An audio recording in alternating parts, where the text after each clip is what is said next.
बस, कारण लोक कंटाळतात, एवढा वेळ सभा चांगली नाही, लोकांचा क्वेश्चन्स नाही बघायचा आपल्याला.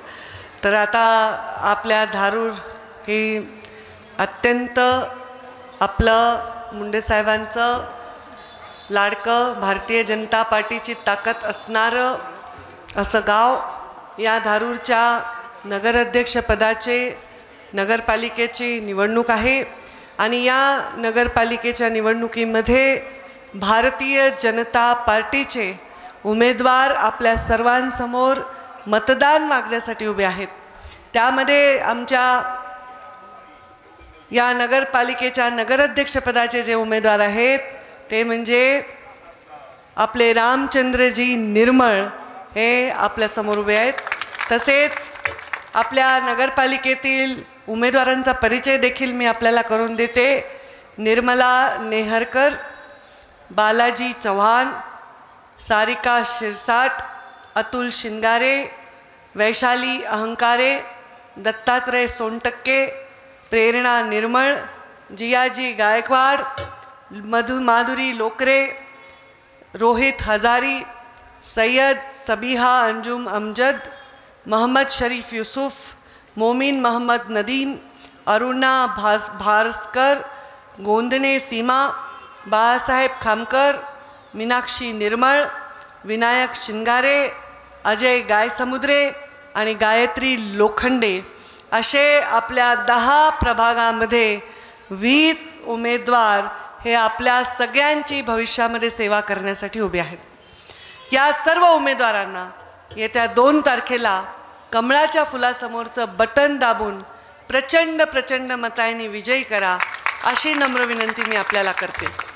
या उमेदवाराच्या प्रचारांचं आणि यांच्या विजयाचं पालकत्व ज्यांनी घेतलेलं आहे आणि ज्यांनी आता इतकं विस्तृत मार्गदर्शन केलं की मला असं वाटलं की 96 पासूनचा आत्तापर्यंतचा काळ जसं एखादी डॉक्युमेंटरी आपल्यासमोर उभी असते, एखादा सिनेमा आपल्याला दिसतो, तसं ते दिसत होतं. ते आपल्या सर्वांचे ज्येष्ठ मार्गदर्शक आणि आमचेसुद्धा ज्येष्ठ मार्गदर्शक डॉक्टर स्वरूपसिंहजी हजारी आपल्याबरोबर काही दिवसांपूर्वी सामील झालेले आणि आपल्यामध्ये अत्यंत मिसळून विरघळून गेलेले आपल्या सर्वांचे माधव तात्या निर्मळ, आमच्या प्रदेशाचे प्रवक्ते रामभाऊ कुलकर्णी, आमच्या मुंडे साहेबांचा लाडका माणूस तलवार घेऊन नेहमी तयार उदयसिंह दीक्षित, आमचे भाऊ, आमचा म्हणजे ना जगात काही झालं तरी मला जर कुठं टाकायचं असेल एखाद्याला ते टाकू शकते हक्कानी विश्वासाने आमचा विक्रांत हजारी, माझ्या युवा मोर्चाचे अध्यक्ष संजय आंधळे, या मंचावर उपस्थित संदीप काजगुंडे, दत्ता धोत्रे, बाळासाहेब सोले, मोहन भोसले, गणेश बडे, शिवाजी अप्पा आमचे आणि अशोकराव आमचे पूर्वी तालुकाध्यक्ष, आता आमचे जिल्हा कार्यकारिणीत आहेत अशोकराव करे, मंचावर उपस्थित उत्तम भाऊ तोष्णीवाल, सादिक इनामदार, राजूसेठ कोमटवार, मुहाजिद मोमीन, राजाभाऊ सत्वधर आणि उपस्थित सर्व मान्यवर. सर्वप्रथम मी आपल्या सर्वांना एवढंच सांगते की डॉक्टर साहेबांनी मी राजकारणात पाऊल ठेवल्यापासून मी एकच गोष्ट ऐकली होती की मुंडे साहेब म्हणायचे ते धारूरचा विषय स्वरूपसिंह हजारी बघतील. आणि जेव्हा मी पहिल्यांदा लोकसभेच्या निवडणुकीच्या निमित्त प्रचारासाठी इथे आले तेव्हा आता राज्यसभेचे मेंबर झाले होते ते अमर साबळे इथे इन्चार्ज होते. त्यांनी माझा दौरा लावला होता आणि त्या दौऱ्यामध्ये मला नेहमीप्रमाणे आपल्याकडे पद्धतीने या गावात या, त्या गावात या, 10 गावांचा दौरा होता, 20 गावं जरी झाले आणि तेव्हा काही आम्ही पंकजाताई पालकमंत्री होऊन गेलेल्या नव्हत्या, त्यामुळे नॅशनल हायवे, CRF, रस्ते, मुख्यमंत्री ग्रामसडक काही नाही, नुसते खड्डे. आणि अशा वेळी मी तिथे यायला मला उशीर झाला आणि ड्रायव्हरचा रस्ता चुकला आणि आम्ही डॉक्टर साहेबांच्या घरी न जाता पुढे गेलो आणि बाबांनी मला फोन केला, म्हणजे असं कसं तू डॉक्टरच्या घरी गेली नाही? म्हणलं मला काय माहिती, आता ड्रायव्हरनी रस्ता चुकवला. मी पुढे गेले, डॉक्टर साहेबांना वाटलं की आता पंकजाताई काय परस्पर गेल्या, आता ही मुलगी आज आली आहे आणि आमच्या घरात न येता गेले की काय. परत मी तिथून वळून त्यांच्याकडे गायला उशीर झाला. जमवलेले लोक थोडे आजूबाजूला झाले होते, पण ती माझी डॉक्टर साहेबांची पहिली एक अशी भेट. मुंडे साहेबांकडे आले गेले वेगळं. त्यानंतर मीही कधी माझ्या राजकीय जीवनात आणि मी पालकमंत्री झाल्यावर डॉक्टर साहेबांच्या नगरपालिकेच्या या कारकिर्दीमध्ये त्यांच्या निर्णयामध्ये हस्तक्षेप कधीही केला नाही. कारण एकमेव होतं की त्यांचं अत्यंत प्रामाणिकपणे आणि अत्यंत भ्रष्टाचारविरहित असं त्यांचं कामकाज. आणि आता या कामकाजामध्ये खरंच आहे आयुष्य त्यांचं गेलं आणि अजूनही आपण परत नगराध्यक्षच पदाची निवडणूक लढा असं म्हणणं कसं बरोबर आहे. पण तरीही मी त्यांना विनंती केली. मी काय निर्मळ तात्यांनी सुद्धा विनंती केली. निर्मळ तात्या म्हणजे आमचा एकही उमेदवार नाही, जे डॉक्टर म्हणतील ते आणि डॉक्टरांना उभं करा. पण त्यांनी सांगितलं आता मला त्या भूमिकेतून मुक्त व्हायचं आहे, वेगळं जे मला आवडतं ते करायचं आहे. आणि म्हणून खूप आग्रह करून देखील त्यांनी निवडणूक लढायला नकार दिला. आणि मग आम्ही ठरवलं की आता डॉक्टर साहेबांचा भ्रष्टाचार विरहित कारभार करण्यासाठी निर्मळ नाव जर आपण आणलं तर निर्मळ कारभार करायला आम्हाला जास्त मदत. आणि म्हणून आम्ही हा निर्णय सर्वानुमते घेतला. आपण सर्व या निर्णयावर शिक्कामोर्तब करणार आहे त्याचा मला विश्वास आहे. ट्रिपल इंजिनचं सरकार डॉक्टर साहेबांनी ज्याचा उल्लेख केला ते महाराष्ट्र राज्यात आहे. आमची युती आहे महाराष्ट्र राज्यात, इथे नाही. आता गडबड करताल नाही तर आमची युती राज्यात आहे.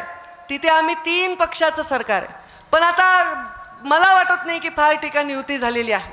आणि या बीड जिल्ह्यात तर परळी वगळता कुठेही युती झालेली नाही. आणि अशा वेळी युती नाही झाली असताना आपण इथे खाली काम करत असताना आपल्याला जर ट्रिपल इंजिन सरकारचा विचार करताल तर सगळेच उमेदवार त्याचाच प्रचार करतील. कारण राष्ट्रवादीवालेही म्हणतील आम्ही ट्रिपल इंजिन सरकार आहेत, शिवसेनावाले म्हणतील आम्ही आहेत, बाकी तर दुसरे काही म्हणू शकणार नाहीत. पण हे ट्रिपल इंजिन सरकार आहे, ह्याच्यामध्ये डॉक्टर साहेब स्वतः लक्ष घालणार आहेत. निर्मळ परिवार स्वतः ज्यांचं पण एक मोठं योगदान या धारूरच्या इतिहासामध्ये राहिलेलं आहे ते स्वतः लक्ष घालणार आहेत. आणि त्याच्यावर मी स्वतः जातीने लक्ष घालणार आहे. कारण काही एखादा निर्णय मागच्या वेळी आमच्या आरटीजीजांना आम्ही म्हणायचो तुम्ही बघा, पण आता मी यावेळी तसं करणार नाही. मी सांगितलं आहे, माजलगावमध्ये पण मी काल सभा घेतली आणि मी हेच सांगितलं की दर 3 महिन्याला मी नगरपालिकेची बैठक स्वतः घेणार आहे.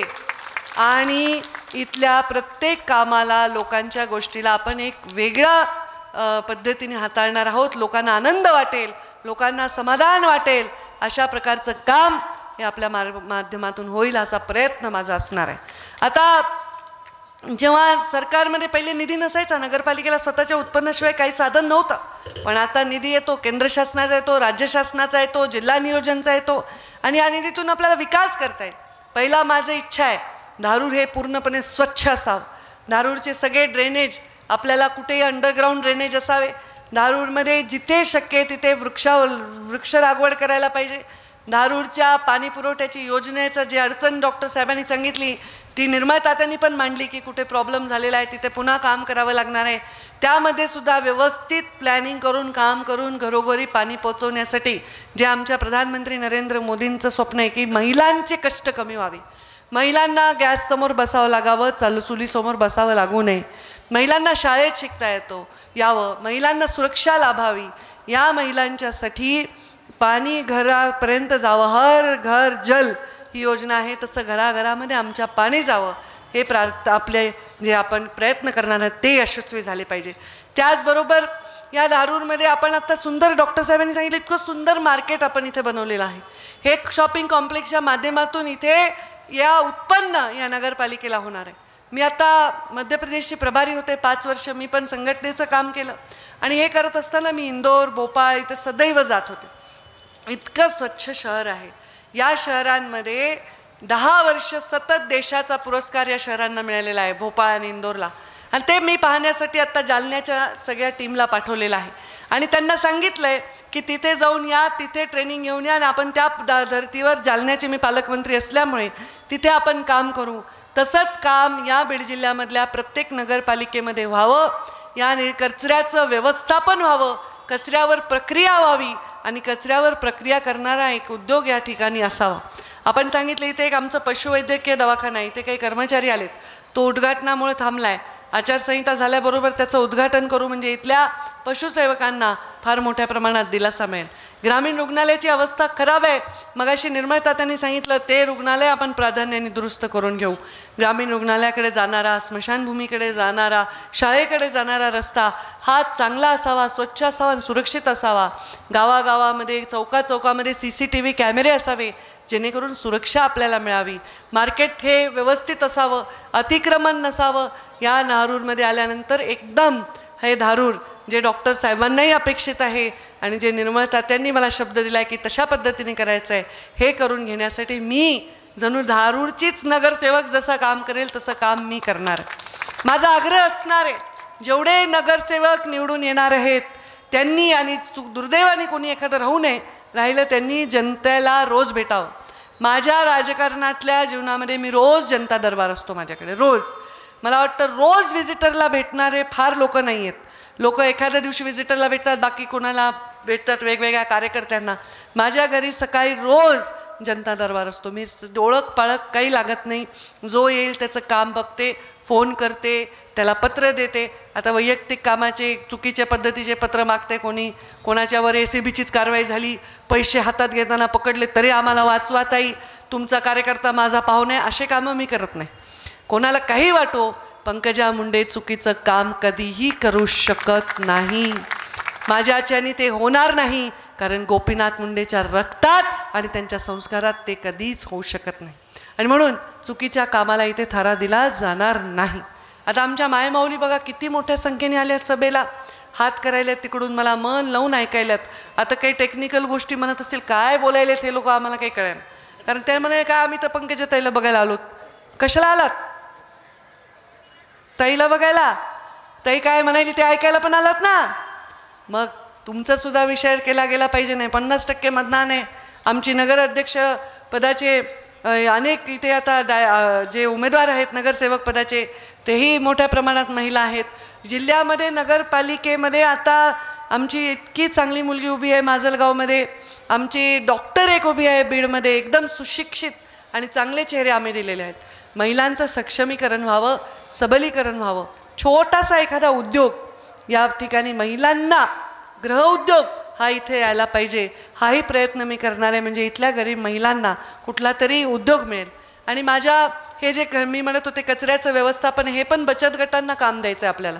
वसुलीचं कामसुद्धा बचत गटांना द्यायचं आहे, स्वच्छतेचं कामसुद्धा बचत गटांना द्यायचं आहे. आणि स्वच्छता करून घ्यायची म्हणजे मशीन घेऊन, कामं लागून, हे सगळ्यांचं खूप छान ट्रेनिंग तुम्ही निवडून तरी आम्ही पाठवते तुम्हाला भोपाळला आणि इंदोरला.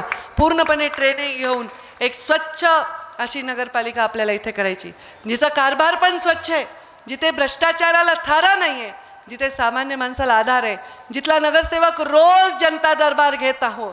ज्या नगरसेवकाच्या समोर टेबल असला नाही पाहिजे, कारण टेबलाच्या वरून खालून काही भानगड करायची नाही आपल्याला.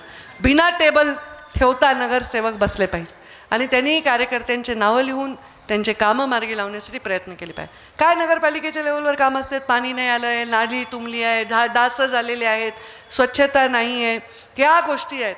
आणि हे जर आपण रोज काम केलं, ज्या लोकांनी आपल्याला इथे पाठवलेलं आहे, खरं सांगू, जेव्हा माणसाला पद मिळतं ना त्याच्यामध्ये पहिले काही गोष्ट घुसत असेल तर अहंकार. मी कालही माजलगावच्या सभेत म्हणलं, आजही म्हणेन, कोणावर मला टीका करायची नाही. कारण कुणाला काळं म्हणल्याने मी गोरी होणार नाही, कोणाला अस्वच्छ म्हणल्याने मी स्वच्छ होणार नाही, कोणाला वाईट म्हणल्याने मी चांगली होणार नाही. मी चांगलं केल्याने मी चांगली होईन, मी चांगले विचार केल्याने मी चांगली होईन, आणि मी जे बोलते ते करून दाखवल्याने लोकांचा माझ्यावर विश्वास बसेल. आणि त्याच्यामुळे कुणावर टीका करण्याचा मुद्दाच येत नाही. त्यामुळे आपण काय करणार आहोत, आपण कसं करणार आहोत, याच्यावर लोकांच्या मनामध्ये विश्वास हा निर्माण केला पाहिजे. खरं तर 14ला मी पालकमंत्री झाले, खूप काम केलं, मी पण केलं.